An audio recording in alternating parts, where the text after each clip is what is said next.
大家好，一个大阳台，非常的遗憾，开发商居然没有预留下水。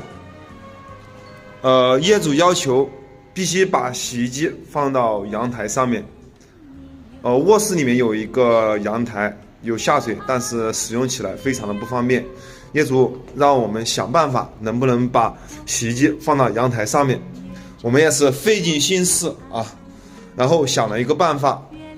我们在这个墙角打了一个斜穿孔啊，83的斜穿孔，然后打过来以后，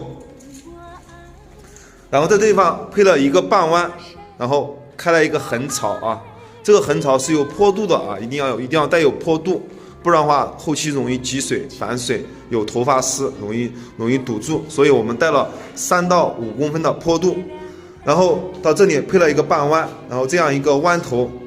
这边也运气非常的好，这边刚才刚好有一个地路啊，正好这样连接起来。那这样一个下水啊，已经完美的解决。你觉得这样会堵吗？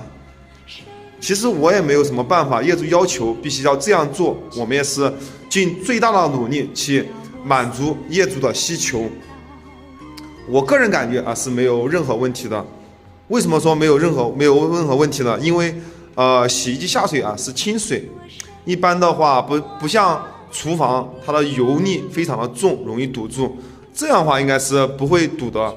其实我还有一种好的方法，另外一种方法就是在这个地方啊排一个50的管，这边过去，这边的话是一个空调下水啊，我们可以直接和空调下水连在一起，空调下水是直接下入地下管的。